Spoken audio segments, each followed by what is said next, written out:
What was the Red Star's purpose?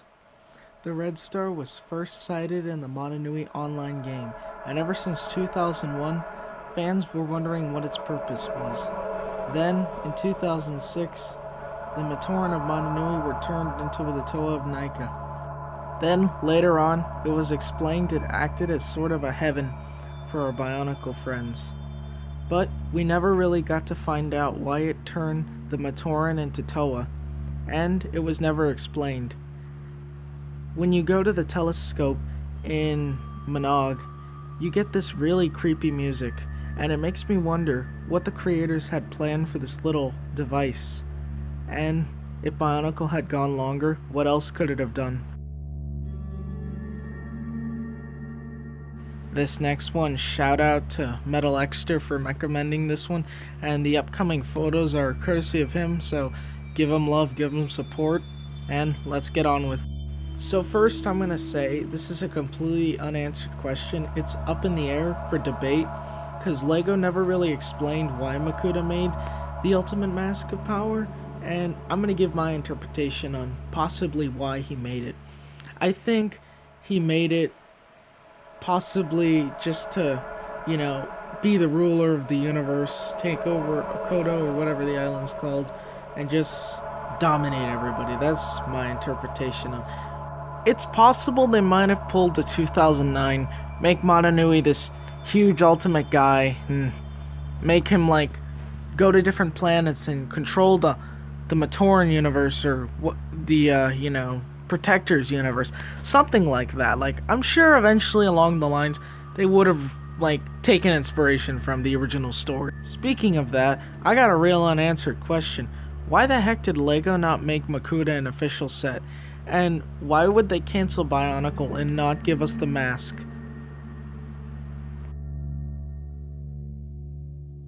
Who were the great beings? Now, I know LEGO partly explained it after, but where did they come from? What were their purpose? Did they act like gods? So, is Motunui a great being then? Or wait, is he wait, what do the great beings look like? Only from one book, which is titled Riddle of the Great Beings. Now, personally, I've never read this book, and I probably never get my hands on it because, books like these are kind of hard to come by. And I'm not much of a book guy, I'm more of a set guy. But from what I can tell, it just did what the movie told us. That the great beings, hop from planet to planet, I guess. But I guess we'll never really know who or what they are. Why does Motunui die? In the last fight scene between Motunui and Makuta, Motunui obviously doesn't have the upper hand because he's short. But somehow, he manages to completely obliterate Pterodax and kill him.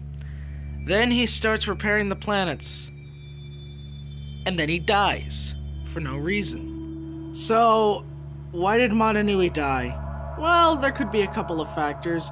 One, he overused his power, losing strength, and the will to live. So he couldn't keep on going, and decided to turn into a mask.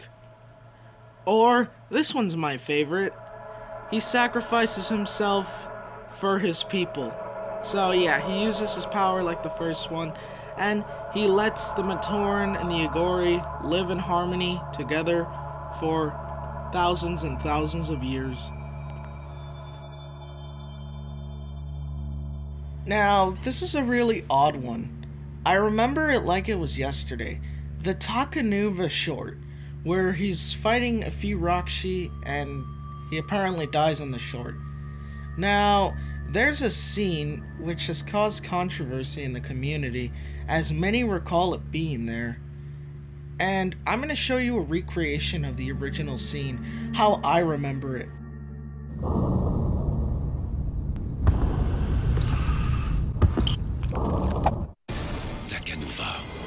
Toi de la lumière, doit affronter son...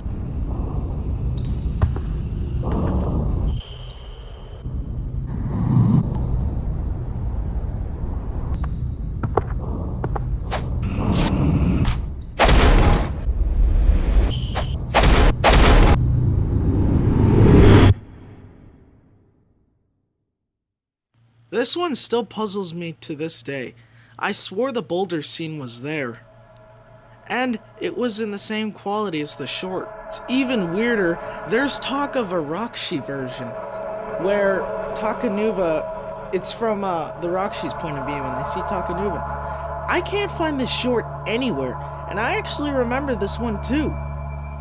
So, I don't know. Maybe it's bad memory, the Mandela effect. Whatever, leave your comments below. Do you remember the scene? Did you even watch this scene?